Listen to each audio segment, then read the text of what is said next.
Are you ready for next level growth in your business? Welcome to the Millionaire Maker Show, where we pull back the curtain on the exact strategies, tools, and mindsets that build million-dollar empires. If you're hungry for more time, more freedom, and a whole lot more impact, you've come to the right place. Buckle up, because we're about to ignite your business journey. Now, here's Lindsey. Hey everyone, welcome to this episode of the Millionaire Maker Show. I am your host, Lindsey Anderson, and I'm so excited to welcome today's guest, Miss Monica Madrid. She is the founder of Football is Sexy. She has built her brand by combining her love for football and her mission to empower women through fun, stylish apparel, and educational content. Having worked with music legends like Prince and Rick James, Monica transitioned her focus to help others by creating an engaging platform that connects with passionate female football fans. It worked to her about building an impactful brand. Put your hands together and welcome to the show, Miss Monica Madrid. Welcome to the show, Monica.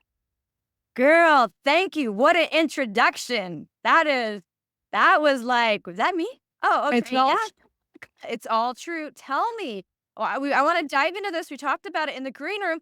Tell me about your experience on Soul Train. Tell us just briefly about that.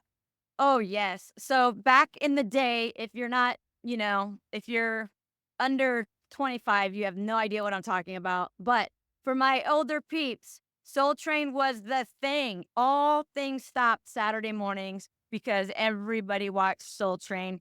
Don Cornelius had the best artist on his platform. And what was the other exciting thing were the dancers going down the Soul Train line. I mean, you can't have a party if you're not having a Soul Train line.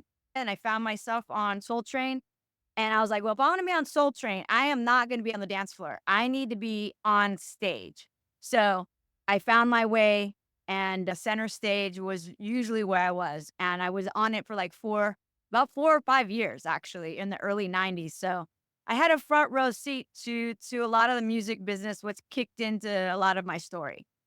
So tell me how you went from dancing on Soul Train and having this really amazing experience with Prince and Rick James to now you have a very successful brand called Football is Sexy. How'd you get here? Girl, that is a great question. It was a lot of work and a lot of just I guess the universe just leading me to where I was supposed to be. The two constants in my life were always sports and music.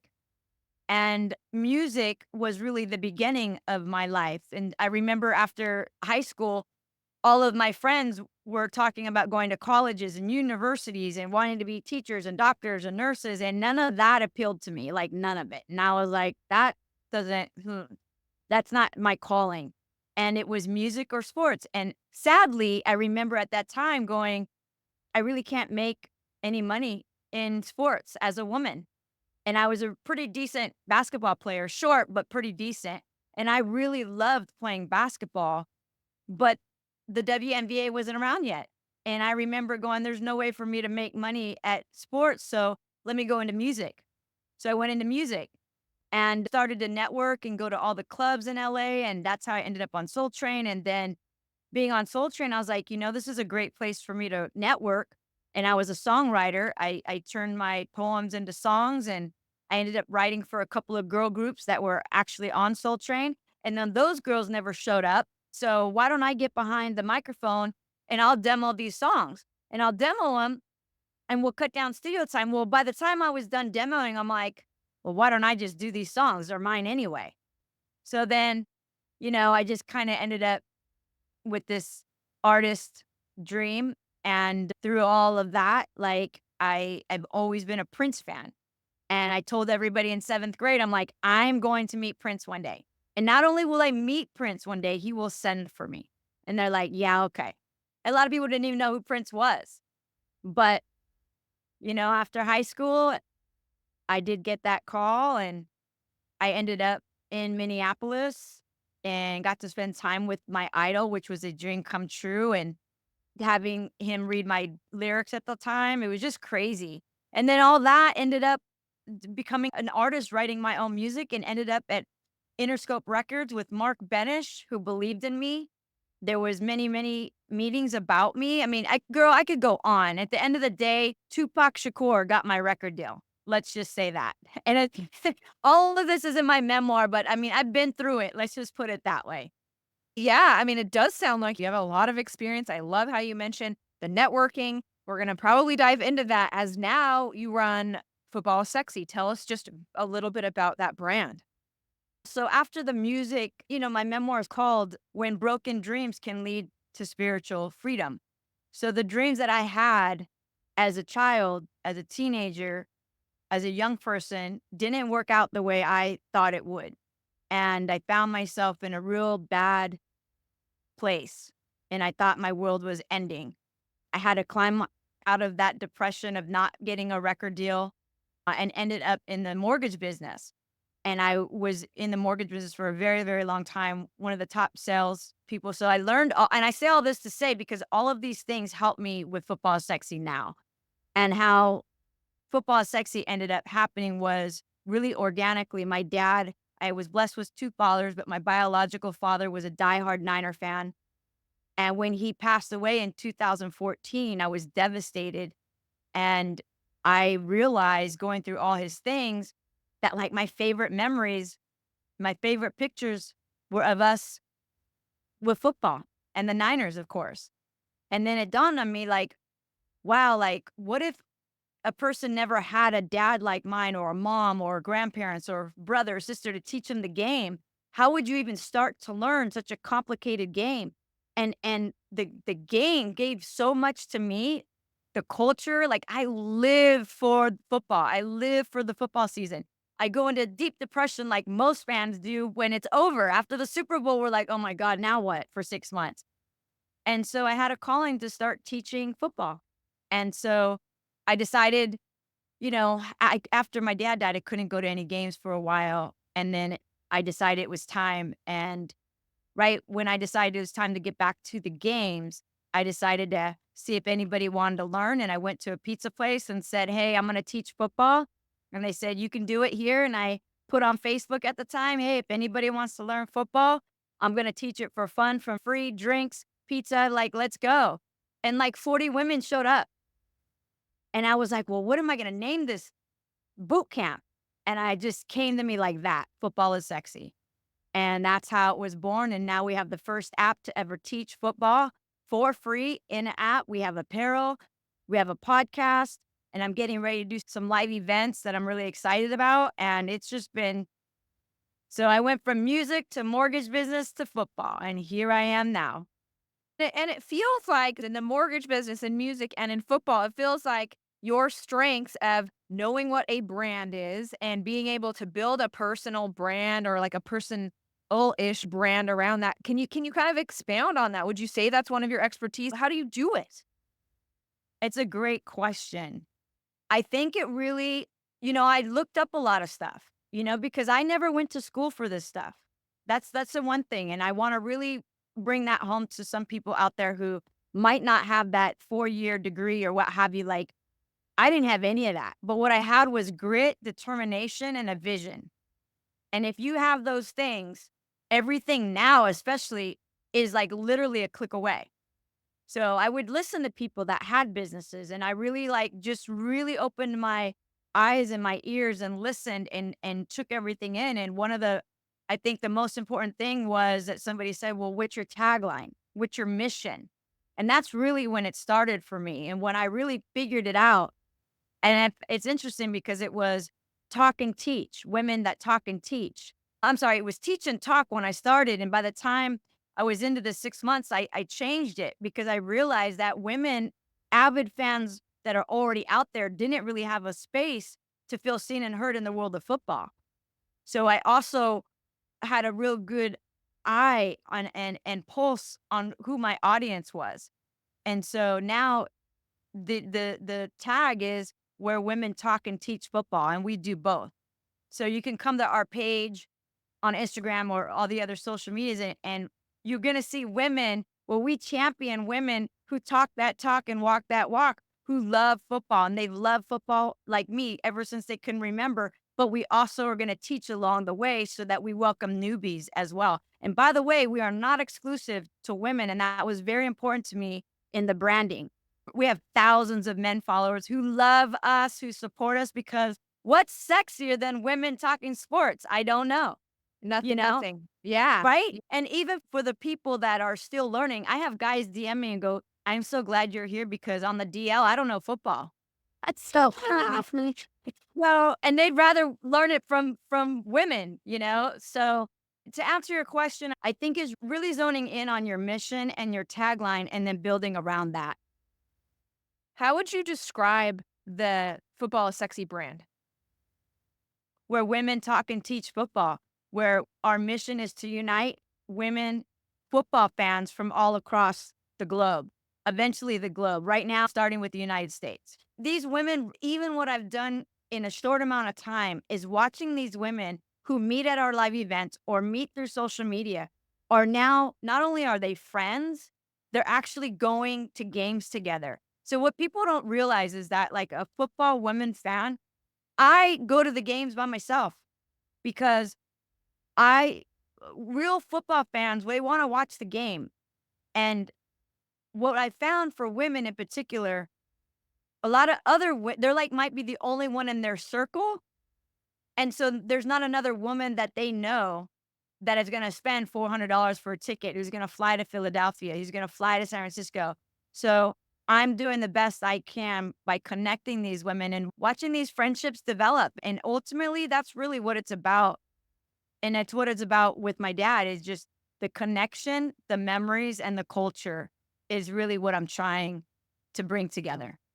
That makes sense. Now, you've mentioned several times as we've been talking about networking and the people that you know. And I know that you've been featured on Kelly Clarkson and you've really been able to utilize people that you know and this networking to build your brand. What's your secret there? How do you approach these key relationships?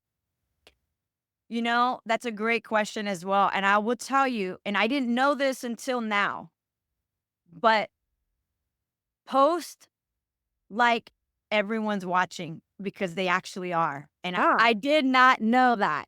I was just doing what I thought should be done. I was doing what I thought looked good. I was trying things out.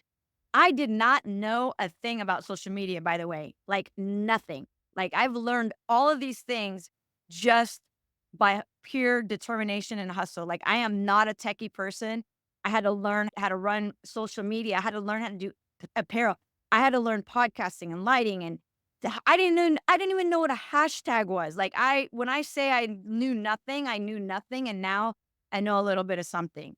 And I only say that because these people found me. Kelly Clarkson's team found me. And I was shocked. I thought it was a joke, actually. I got an email and he's like, I would love to have you featured. And this is Kelly Clarkson, producer. I was like, really? And next thing I know, I was in New York.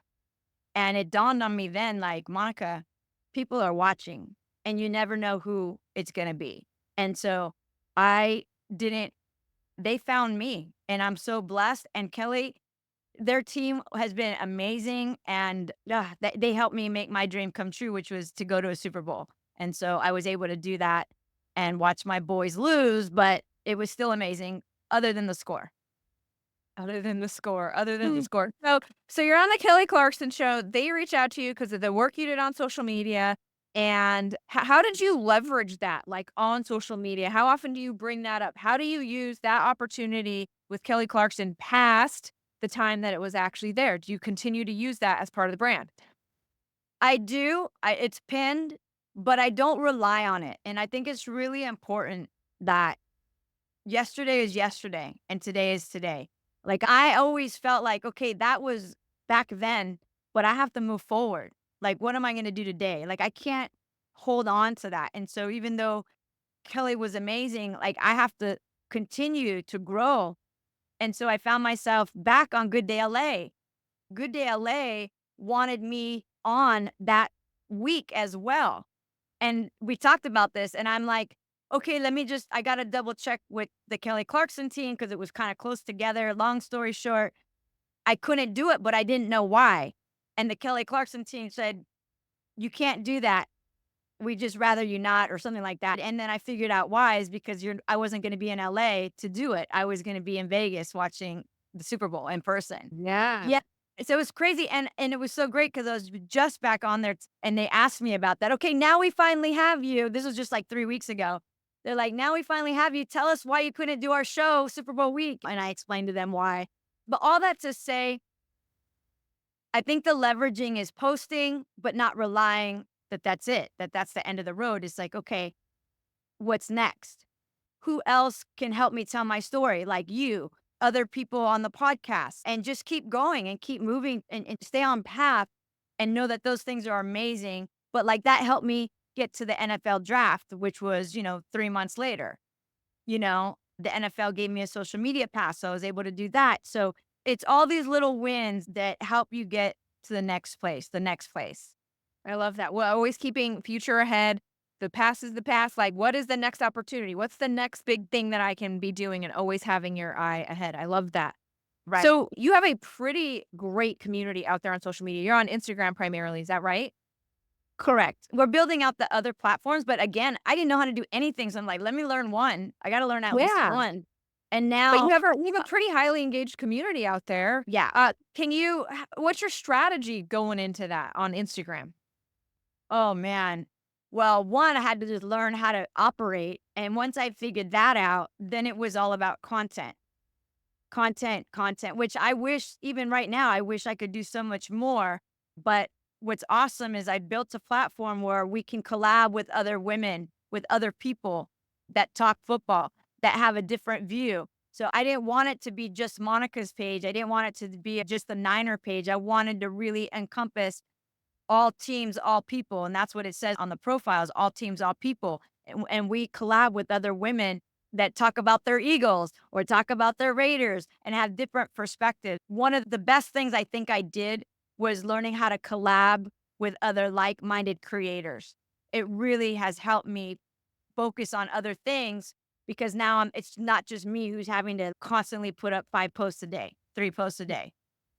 Plus, when you're collaborating, you're given a wider audience and you can get access Yep. to their audience. So what's your strategy with collaborators? What's your strategy there? Yeah. A lot of it happened organically, but there definitely was times when I would just scroll looking for certain, certain women. Like I'd put in, women Eagle fan, women Raider fan, and there's not a lot of us out there. And that's the other thing that I'm working on is making women feel like they can do it. It's okay to turn on the camera and put your hair in a ponytail and talk football, helping women build their own brands. You have to look for some of the things you want and then message them. And I keep it real short and sweet. I love your content. I think you'd fit right in at Football is Sexy. I'd love to collab. Sometimes it's a phone call and sometimes it's just like, yes. And then So you just build like that just relationship. asking, basically. Yeah. Just ask. Yeah, Yeah. get out of your own way and ask. And I'm a big believer in everything in my life. If you don't ask, you don't get. You have to ask. I love that. Some people don't respond. Okay, next. You know what I mean? And now I've got like 4 or 5 great collaborators that are consistent. They're easy. Like we kind of know each other. One from Kansas City, one from Pittsburgh, one from the Eagles. And we're hoping to build on that. And it's been great. It really, and that, like you said, and it helps them. More people will be introduced to them and vice versa. And it's really important. And that was probably one of the best advice that I received was collab with other people. And you have to ask. So I know you've built the Football is Sexy brand. What would you say your biggest obstacle has been in building that brand? Oh my God, I've never been asked that. That's a great question. You're on fire. And I'll be really honest about this. I'm all about honest. And I think one of the toughest things is that you have some people that don't want to collab, right? You have people don't know you. So it's I don't know, like I'm coming into like a new space, I feel, and some people just don't really support it. And you have to kind of just like understand that whether somebody collabs with you or not, whether somebody messages, wants to help you or not, like you just have to keep going. The hardest part is really kind of like you're the new kid on the block.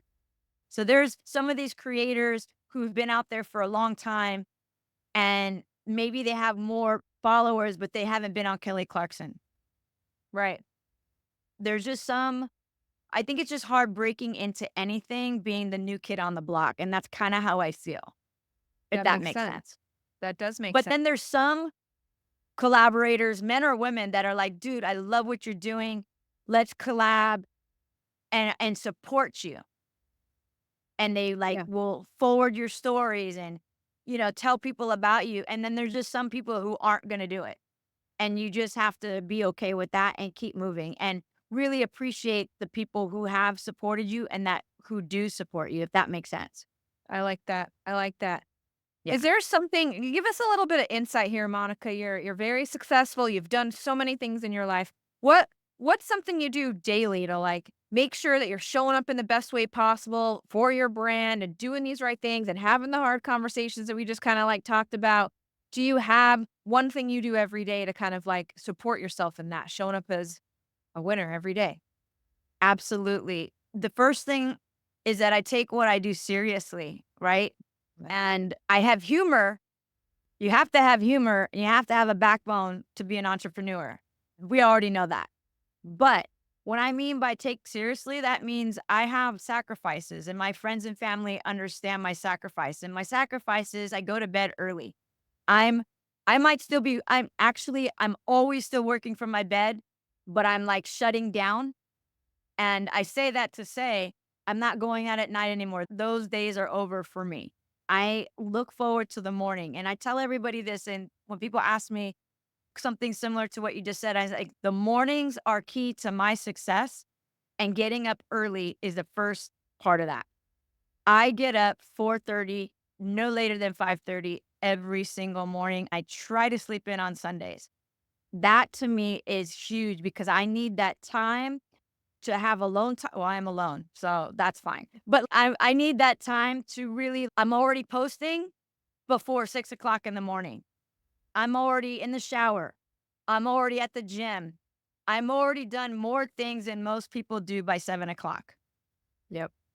And it's always something because I've got 5 things under one umbrella and it's pretty much just me and a couple of people that help me on a day-to-day basis.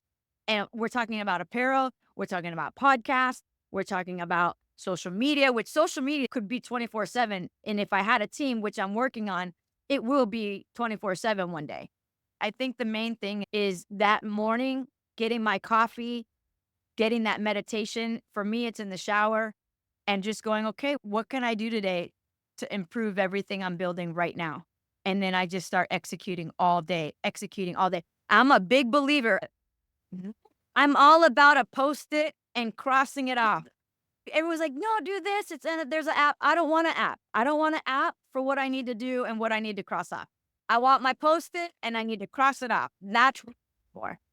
I love that. Living for crossing off the Post-it. All right. Before I let you go, Monica, tell me one thing. Here you are. You've lived all of this. What is one thing you wish you would have known before you got started? Oh, 2 things. One is probably the most important. And I'll just say it like this. If you are a visionary, if you are the entrepreneur and you have somebody that you want to go into business with, I highly, highly recommend that you never do 50-50. It's Sounds like a good very one for you. huge, huge lesson. And I'll just say this. Had I done that, there would be no football is sexy. I've heard from a lot of other entrepreneurs the same. Brothers go into business. Let's do it 50-50. The problem is, as soon as there's something that you guys don't agree on and you're at a stalemate, that business is done. Somebody has to have that extra percentage to make the final decision so that your company can keep moving. I would never, ever do 50-50. And thank God I never did. But I'm shouting that out to everybody, especially if you're the visionary, never do it 50-50. That is just my personal opinion. The other Okay. thing, this one's funny. I have no idea how in the world I ended up with so many gray shirts in my life. I'm like, how did I end up with gray? This is not the top seller, people. Somehow I ended up with a ton of gray and I'm still getting rid of it. Believe it or not, really realizing the sacrifice it will take, because the things you think you're going to do times that times 1,000, because there's so many things that you do not know that you're going to have to figure out along the way. And make sure you have a nice savings account, because that is why most businesses cannot get loans, because most businesses don't make money 2 to 3 years in. So save, be ready for the financial part of that so that you're not stressed. Always be in control of your own business, and don't order gray shirts, only a few. We're flowers. Thanks, Monica. Before I let you go, I'm going to turn the time over to you. Let us know how to find you and anything else you want the audience to know. Awesome. Yes. Make sure you download our free Football is Sexy app. It's on both platforms. Follow us on Instagram, on all social medias. Check out the podcast, Football is Sexy. And I'm saying there's some really cute apparel. I'm just saying. So go check it out. And Lindsey, you are amazing. I'm so glad we've connected. This is going to be fun. I feel like we're going to be friends, you and I. Already happened, Monica. Already Yes. happened. Thank you. Thanks for being on the show today. There you have it, folks. An awesome interview there with Miss Monica Madrid. Thank you so much for listening to this episode of The Millionaire Maker Show. Now, if you're looking on how to get more sales with social media, all you need to do is head over to sellmorewithsocial.com, download that PDF, and I will show you my simple 4-step system where you can sell more with social.